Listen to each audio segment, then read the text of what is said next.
রাজনগর নামে একটি গ্রাম ছিল। সে গ্রামে বাস করত রাকেশ। সে তার পরিবার নিয়ে থাকতো। তার একটি গরু ছিল। সে তার গরুর দুধ দিয়ে অনেক পিঠা মিষ্টি বানাতো আর সেগুলো বিক্রি করত। এভাবে চলছিল তাদের জীবন। খা খা, বেশি করে খা। তুই তো আমার সব কিছু। তোর জন্য কাল বেশি করে ঘাস কেটে নিয়ে আসবো। মন ভরে খাবি। রাকেশ তার গরুর সাথে এভাবে কথা বলতে থাকে আর ঘাস খাওয়াতে থাকে।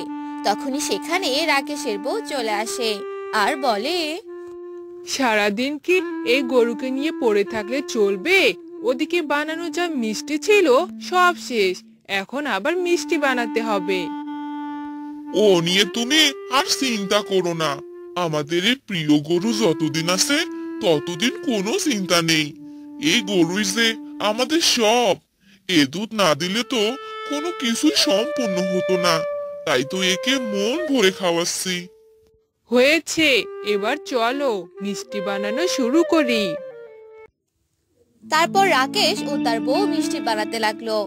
মিষ্টি পিঠে এগুলো বিক্রি করে তাদের সংসার ভালোই চলতো। একদিন বিকেল বেলা রাকেশ তার দোকানে বসেছিল। তখন সেখানে করিম এলো আর রাকেশকে বলল, কি ব্যাপার দাদা, তোমার ব্যবসা কেমন চলছে?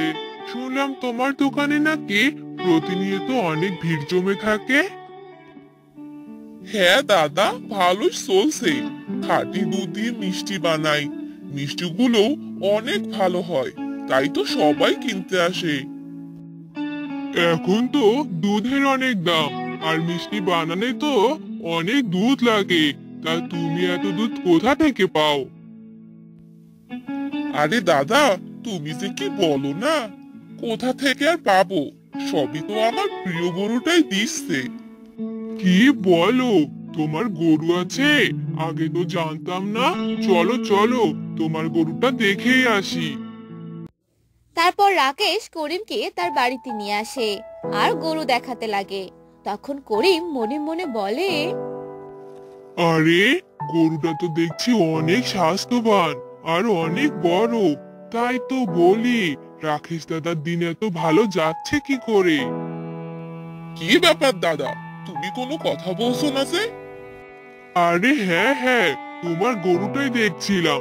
বেশ ভালোই আছে তোমার গরুটা। তাহলে থাকো দাদা, আমি এবার বাড়িতে যাই। আচ্ছা দাদা, ঠিক আছে। তারপর করিম রাকেশের বাড়ি থেকে চলে যেতে থাকে আর মনে মনে বলতে থাকে, যে করেই হোক, আমার এই গরুটা চুরি করতেই হবে। এই গরু বিক্রি করলে আমি অনেক বড় লোক হয়ে যাব। যেই বলা সেই কাজ। 2-3 দিন কেটে যাওয়ার পর করিম কিছু লোক নিয়ে রাকেশের বাড়িতে যায়।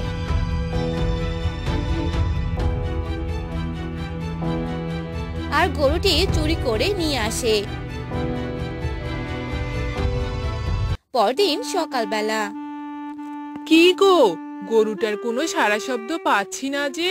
যাও তাড়াতাড়ি গরুটাকে খাবার দিয়ে আসো। হ্যাঁ হ্যাঁ, যাচ্ছি। এই বলে রাকেশ গরুর ঘরে গেল আর তখনই চিৎকার করতে লাগলো। হায় হায়, এ কি সর্বনাশ! আমার গরু কোথায় গেল? রাকেশের এমন চিল্লাচিল্লি শুনে রাকেশের বউ সেখানে এলো আর বলল, আরে, কি হলো? এত চেঁচাচ্ছ কেন? এ কি, আমাদের গরুটা কোথায় গেল? ওগো, তুমি কিছু বলছো না কেন? আমিও তো কিছু বুঝতে পারছি না বউ। মনে হয় কেউ চুরি করে নিয়ে গেছে। এসব তুমি কি বলছো? তাহলে আমাদের এখন কি হবে? তাদের কান্নাকাটি শুনে গ্রামের অনেক লোকজন জড়ো হলো। সবাই বলা বলি করতে লাগলো। আরে চাচা, কি হলো? আপনারা এত সকালবেলা কান্নাকাটি করছেন কেন? আমার গরুটা চুরি হয়ে গেছে। আমার প্রিয় গরু। হায় হায়, এসব আপনি কি বলছেন চাচা? গরু চুরি হয়েছে? আমারও তো দুটো গরু আছে। যদি চুরি হয়ে যায়, যাই যাই, আমি বরং বাড়িতেই যাই। এই বলে সেখান থেকে সবাই চলে গেল। এভাবেই অনেক দিন চলে গেল। আস্তে আস্তে রাকেশের জমানো সবকিছু শেষ হতে লাগলো। আর একদিন রাকেশের বউ রাকেশকে বলল, কি গো, এভাবে আর কতদিন চলবে? জমানো যা ছিল সব তো শেষ হয়ে যাচ্ছে। আমিও তো কিছু বুঝতে পারছি না, কি করব এবার আমি। আমি তো আর অন্য কোনো কাজও জানি না, কি হবে এবার। তুমি একবার বাহিরে গিয়ে দেখো, ভালো কোনো কাজ পাও কিনা। আচ্ছা ঠিক আছে, আমি বরং কালকে বাহিরে যাব, দেখি ভালো কোনো কাজের সন্ধান পাই কিনা। এভাবেই সে দিনটা কেটে গেল। পরদিন সকালবেলা রাকেশ কাজের উদ্দেশ্যে বের হলো আর হাঁটতে লাগলো। অনেক জায়গায় গিয়ে কাজ খুঁজতে লাগলো।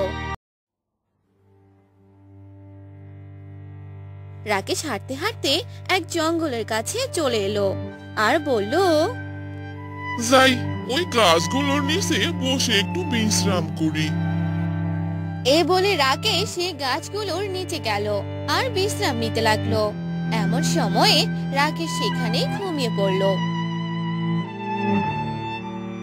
কিছু সময় পর রাকেশের ঘুম ভাঙলো আর তখনই সে একটি ছোট বাছুরকে দেখতে পেল। আরে এ কি, এই বাছুরটি কার?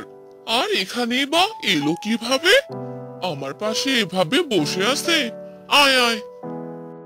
এই বলে রাকেশ গরুটিকে ধরলো আর তার শরীরে একটি দড়িও ছিল। রাকেশ আশেপাশে ভালো করে তাকাতে লাগলো, কিন্তু কোথাও কোনো বাড়ি দেখতে পেল না। এখানে তো কোনো বাড়িও দেখতে পাচ্ছি না, তাহলে এই বাছুরটি কার? রাকেশ অনেকক্ষণ সে গরুকে নিয়ে অপেক্ষা করতে লাগলো, কিন্তু কেউ এই গরুকে নিতে এলো না।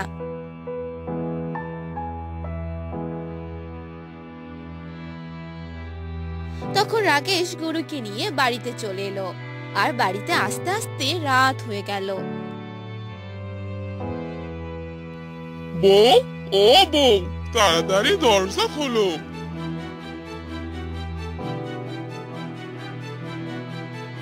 আরে, তোমার আসতে এত দেরি হলো কেন?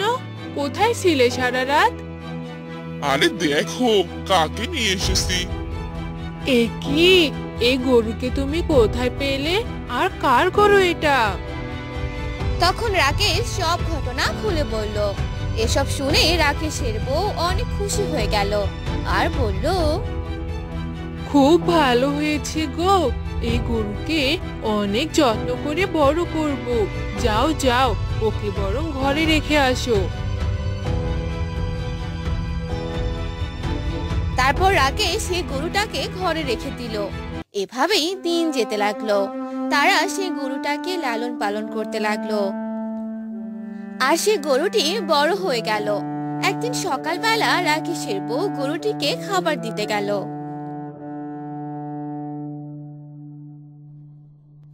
হায় হায়, গরুকে দেখতে এমন লাগছে কেন? পুরো শরীর তো সোনালী কালার হয়ে গেছে। এ আমি কি দেখছি? ওগো, কোথায় গেলে? তাড়াতাড়ি এসে দেখো। তখনই সেখানে রাকেশও চলে আসে আর গরুকে দেখে অবাক হয়ে যায়। আর তারা দুজন গরুকে নিয়ে বলাবলি করতে থাকে। তখনই সেই গরুটি কথা বলতে থাকে। তোমরা আমাকে নিয়ে এত গবেষণা কেন করছো? আমি হলাম এক সোনালী গরু, আমি কথা বলতে পারি। আমার প্রতি তোমাদের এত ভালোবাসা দেখে আমি মুগ্ধ হয়ে গেছি। একে এসব আমি কি দেখছি? কোনো স্বপ্ন দেখছি না তো? যা হচ্ছে সব বাস্তব। আমি তোমাদের ব্যাপারে সব কিছু জানি। আমি তোমাদের প্রিয় গরু হয়ে থাকতে চাই, আর আমি তোমাদের সব দিকে সাহায্য করব। সত্যি সত্যি বলছো তুমি? এসব শুনে রাকেশ ও তার বউ অনেক খুশি হয়ে যায়। তখনই সেই গরুটি তাদেরকে এক হাড়ি স্বর্ণ দেয়। এসব পেয়ে তারা অনেক আনন্দিত হয়। তোমাকে অনেক ধন্যবাদ প্রিয় গরু, আমাদের এভাবে সাহায্য করার জন্য। আজ থেকে তোমার নাম স্বর্ণকমল। তুমি দেখতে যেমন তেমনি তোমার নামও। তোমাদের এই নাম আমার অনেক পছন্দ হয়েছে। এভাবেই আস্তে আস্তে অনেক দিন চলে গেল। তাদের গরু স্বর্ণকমলের মাধ্যমে তারা আস্তে আস্তে বড়লোক হতে লাগলো, সবার অনেক উপকার করতে লাগলো। আর এসব ঘটনা করিম জানতে পেল। এ কি করে সম্ভব? গরু চুরি হওয়ার পরেও তারা আবার এত ধনী কি করে হলো? ব্যাপারটা তো দেখতে হচ্ছে। করিম খোঁজ নিতে লাগলো, আর তখনই সে স্বর্ণকমলের ব্যাপারে জানতে পেল আর বলল, এবার একেও আমার চুরি করতে হবে।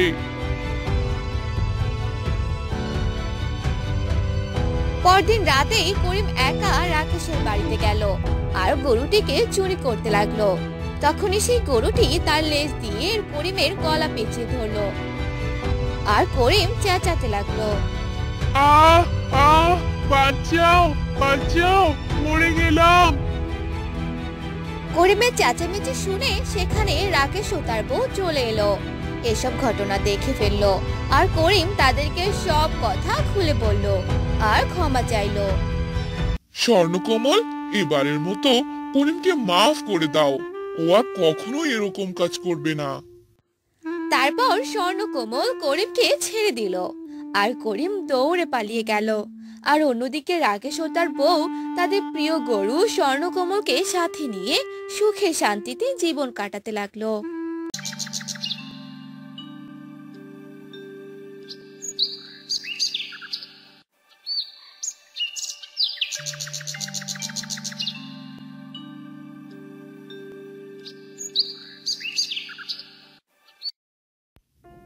আরে আরে, কত বেলা হইয়া গেছে, তাড়াতাড়ি যাই, মনে হয় অনেকজন আইছে।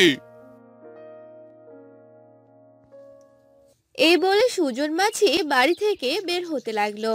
সে থাকতো কুসুমতলি নামক একটি গ্রামে, আর সে ছিল এক মাঝি। তার সাথে সাথে সে নদীতে গিয়ে মাছও মারতো। সুজন বাড়ি থেকে বের হওয়ার সাথে সাথে তার বউ তাকে ডাকতে লাগলো। আরে কি গো, তুমি যে চলে যাচ্ছ, খাবার খাবে না? না না বউ, এখন খাওয়ার সময় নাই, আইয়া খামু। এই বলে সুজন সেখান থেকে চলে গেল, আর তার হাতে একটি জালও ছিল। নদীর কাছে গিয়ে দেখে সেখানে অনেক লোক তার জন্য অপেক্ষা করছে। তখন সুজন বলে, কতজন মানুষ আমার জন্য অপেক্ষা করতাছে, যাই যাই, তাড়াতাড়ি যাই। তারপর সুজন তার নৌকার কাছে গেল। তখন সে লোকগুলো তাকে বলতে লাগলো। আরে দাদা, কতক্ষণ থেকে তোমার অপেক্ষা করছি। আরে দাদা, খুব দেরি হইয়া গেল, চলেন চলেন, নৌকাতে উঠেন। সবই তো বুঝলাম, তোমার হাতে আবার জাল কেন? মাঝির পাশাপাশি জেলে হয়ে গেল নাকি? হ্যাঁ দাদা, আপনাদের পৌঁছায় দেওয়ার পর আমি মাছ মারমু, এই জন্যই জাল লইয়া আইছি। ও, তোমারই তো ভালো দাদা, একসাথে দুইটা কাজ করতে পারবে। চলো চলো, এখন যাই, অনেক দেরি হয়ে গেছে। তারপর সুজন নৌকা চালাতে লাগলো আর তাদেরকে পৌঁছে দিল, আর মাছ মেরে বাড়িতে চলে এলো। আর সুজন তার বউকে ডাকতে লাগলো। গিন্নি, ও গিন্নি, দেখো আজ কতগুলো মাছ লইয়া আইছি। দেখি দেখি, কতগুলো মাছ পেলে? আরে তাই তো, আজকে তো তুমি অনেকগুলো মাছ পেয়েছো। দাও দাও, আমি বরং এগুলো রান্না করি। হ, এই নাও। তারপর সুজনের বউ সে মাছগুলো নিয়ে রান্নাঘরে চলে গেল আর রান্না করতে লাগলো। এভাবে তাদের ভালোভাবে দিন যাচ্ছিল। আর একদিন সুজনের বউ সুজনকে বলল, আমি আমার বাপের বাড়ি চলে গেলাম, মাকে অনেক দিন থেকে দেখি না। তুমি তো সেদিনই গেলা, আবার যাইবা মানে? সেদিন আর কোথায়, 2 দিন পার হয়ে গেছে। আমি অত কথা শুনতে চাই না, বুঝলে তুমি, আমি চললাম। এই বলে সুজনের বউ সেখান থেকে চলে গেল। তখন সুজন বলতে লাগলো। কি বউরে বাবা, আমাকে একবার যেতেও বললো না। আমি আর আমি আর কখনো শ্বশুর বাড়িতে যাবই না। এই বলে সুজন তার নৌকার কাছে চলে গেল। তখনই সেখানে একটি মহিলা এলো আর সুজনকে বলতে লাগলো। এই যে দাদা, শ্যামলপুর গ্রামে যাবেন?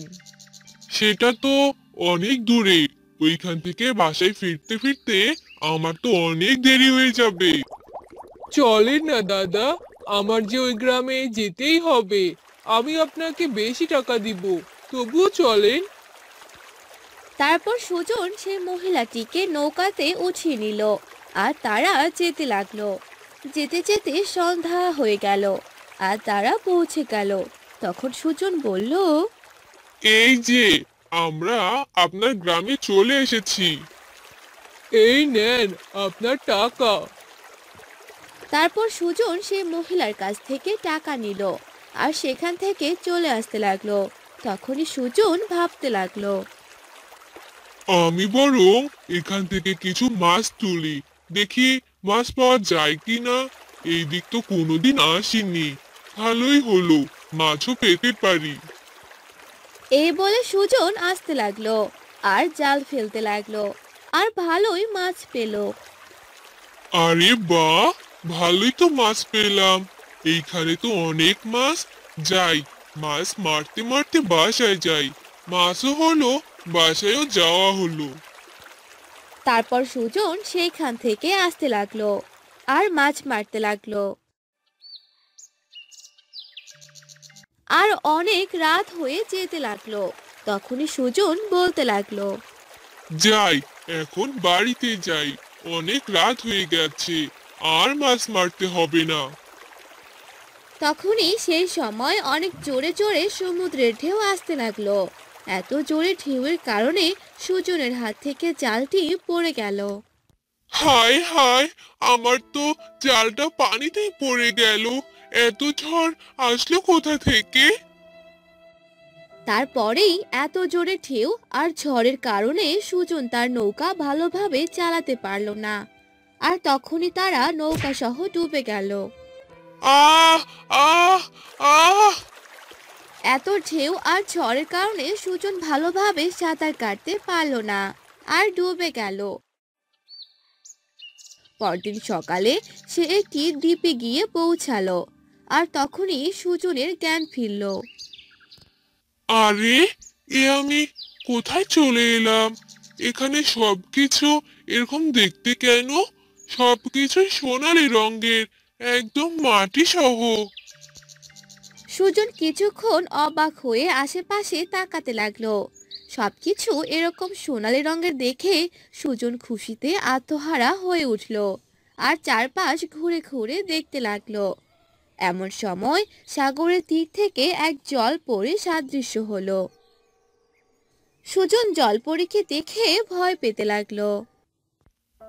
কে কে কে তুমি? তুমি এরকম দেখতে কেন? আমাকে তুমি ভয় পেও না, আমি তোমার কোনো ক্ষতি করব না। আর আমি হলাম এক জলপরী, আর আমি দেখতে এরকম।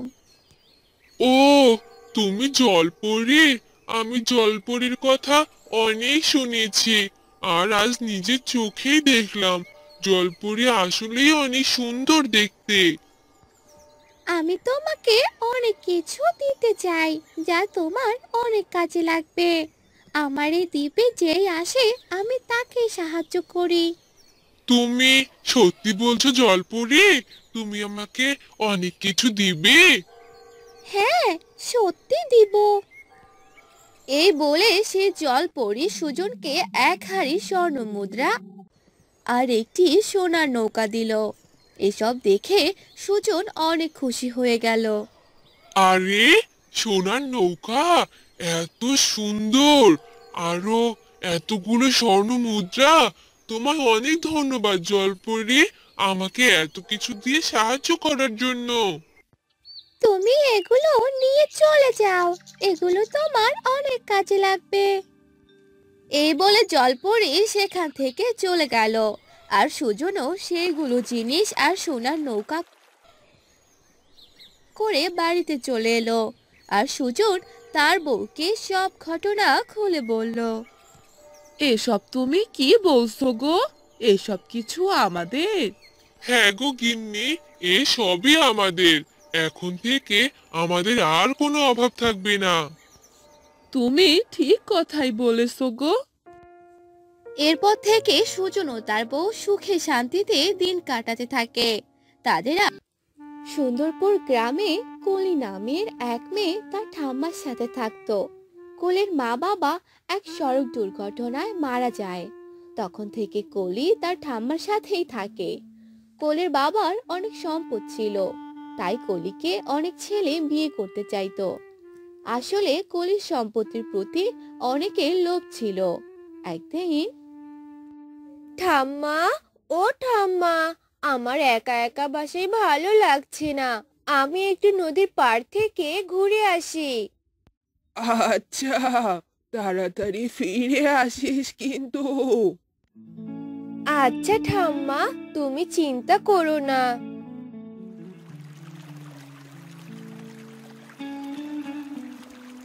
এরপর কলি নদীর পাড়ে যায় আর সেখানে গিয়ে বসে বসে সময় কাটায়। কলি রোজ বিকেলে সে নদীর পাড়ে যেত।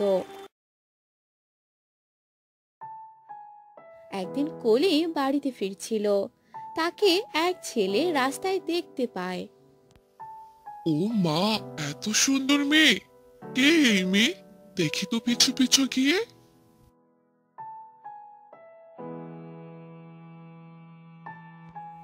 এরপর সে ছেলেটি কলির পিছু পিছু যায় আর কলিকে এত বড় বাড়িতে ঢুকতে দেখে অবাক হয়ে যায় আর বলে, এত বড় বাড়ি! বাহ, এই মেয়েকে পটাতে পারলে তো আমিও বড়লোক হয়ে যাব। মাও অনেক খুশি হবে। এ কথা বলে ছেলেটি চলে যায়। আর কলি বাসায় গিয়ে তার ঠাম্মাকে ডাকতে থাকে। ঠাম্মা, ও ঠাম্মা, কোথায় তুমি? আমাকে খেতে দাও।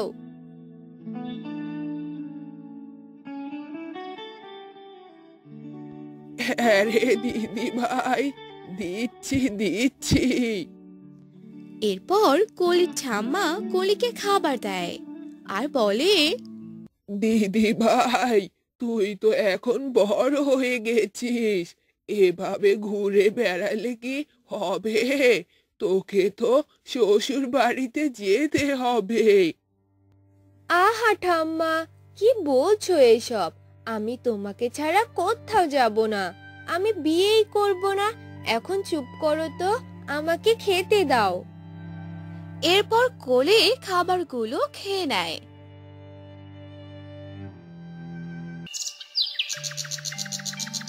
পরের দিন বিকেলে কলি আবারও সে নদীর পাড়ে যায়। আমি ডানা কাটা পড়ি, আমি ডানা কাটা পড়ি, লা লা লা লা লা লা লা। কোলে যখন বসে বসে গুনগুন করে গান গাইছিল, তখন সেখানে সেই ছেলেটি আসে আর বলে, এই যে শুনছেন, হ্যালো। লা লা লা লা লা লা লা লা। কে কে কে আপনি? আমাকে ডাকছেন? হ্যাঁ, আপনাকে ডাকছি। আপনার নাম কি জানতে পারি? আপনি কি এখানে রোজ আসেন? আমার নাম কলি। হ্যাঁ, রোজ আসি। কিন্তু আপনি কে? আমাকে এসব জিজ্ঞেস করছেন কেন? না, মানে আমি রাজু। আপনি অনেক সুন্দর। গতকাল দেখলাম আপনি এখান থেকে যাচ্ছেন, আজও এসেছেন। আপনাকে আমার খুব ভালো লেগেছে, তাই ভাবলাম একটু কথা বলি। ও আচ্ছা, এই ব্যাপার। ঠিক আছে, আজ আসি। কলি লজ্জা পেয়ে সেখান থেকে চলে যায়।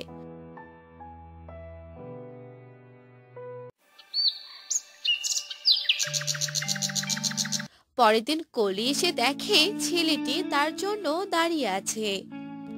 সে কি, আপনি এখানে আজও এসেছেন?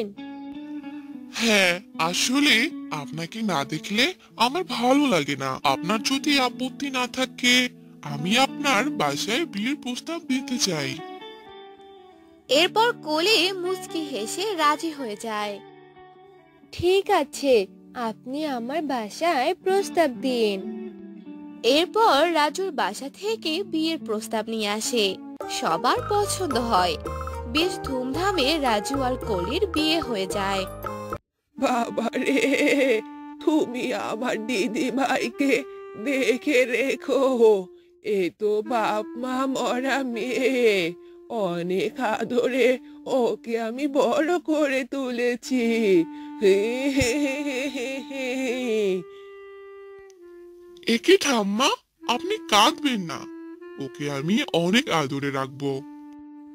এরপর রাজুরা সেখান থেকে চলে যায়। পরের দিন সকালবেলা রাজুর মা কলিকে ডাকতে থাকে। বৌমা, ও বৌমা, উঠেছো? আমি খাবার দিয়েছি, খেয়ে নাও।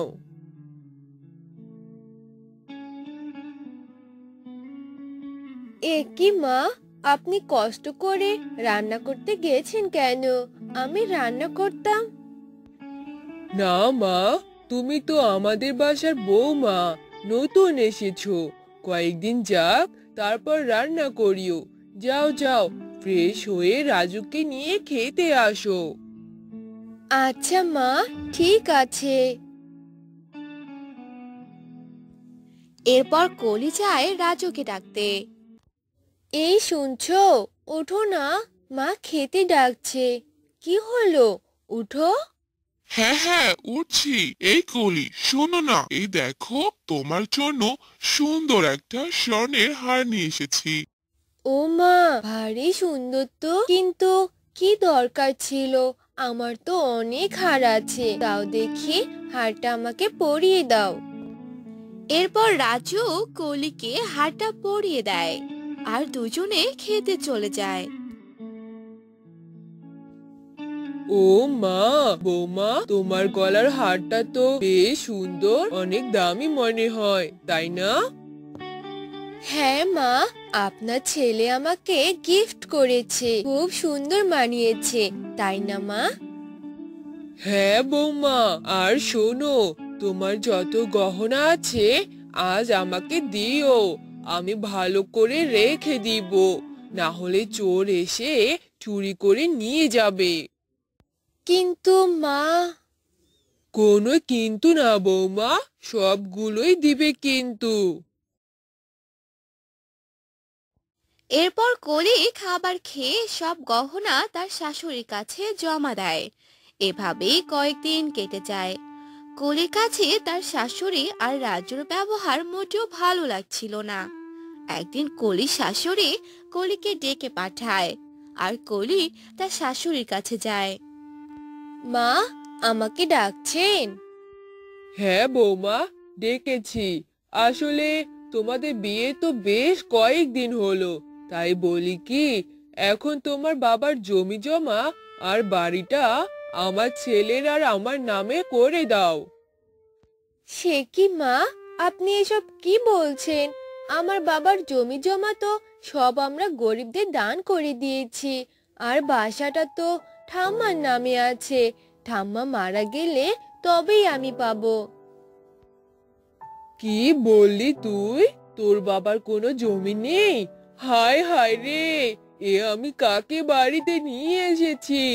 এ অনাথ মেয়েটাকে নিয়ে আসলাম, ভেবেছি সব জমি জমা পাবো। এ তো দেখি কোনো কারা করিও নেই। হায় হায় রে। এরপর কলির শাশুড়ির এত চেঁচামেচি শুনে রাজু দৌড়ে আসে। এ কি মা, তোমার কি হয়েছে? কলি, মায়ের কি হয়েছে? মা, কান্না করছো কেন? বলো আমাকে, কলি কিছু করেছে? এ তুই কোন অনাথ মেয়েকে বাড়িতে এনেছিস বাবা?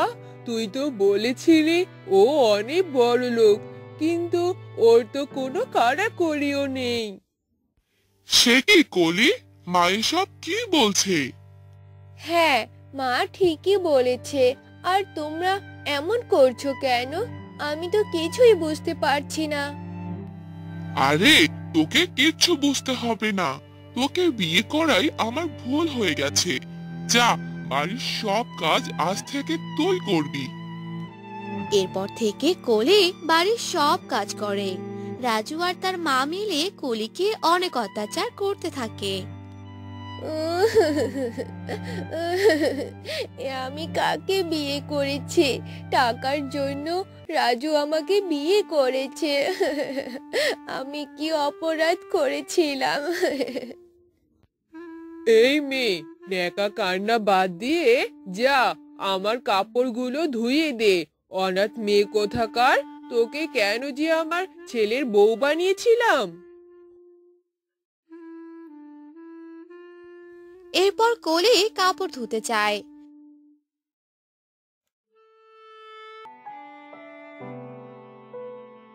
এদিকে রাজু কলিকে অনেক ডাকতে থাকে, কিন্তু ও শুনতে পায় না। কিছুক্ষণ পর সে ঘরে যায়। এই, তোকে যে কখন থেকে ডাকছি, শুনতে পাসনি? হারামজাদি কোথাকার, আজ তোর একদিন কি আমার একদিন। এই নে হারামজাদি। আহ, আমাকে মেরো না, ছেড়ে দাও আমাকে। ও, আমার খুব লাগছে। আমাকে ছেড়ে দাও, মেরো না আমাকে। কলিকে যখন রাজু আর তার মা অনেক অত্যাচার করছিল, গ্রামের এক লোক দেখে পুলিশকে জানায়।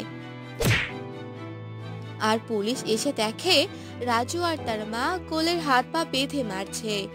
এ দেখে পুলিশ রাজু আর তার মাকে ধরে নিয়ে যায়। আর এসব কথা শুনে কলির ঠাম্মা কলিকে নিতে আসে। দিদি ভাই, দিদি ভাই। ঠাম্মা, তুমি এসে গেছো? চলো ঠাম্মা, আমাকে তুমি বাড়ি নিয়ে চলো ঠাম্মা। এরপর কলি তার ঠাম্মার সাথে বাসায় চলে যায়। আর এদিকে কলির সাথে অত্যাচারের কারণে রাজু আর তার মায়ের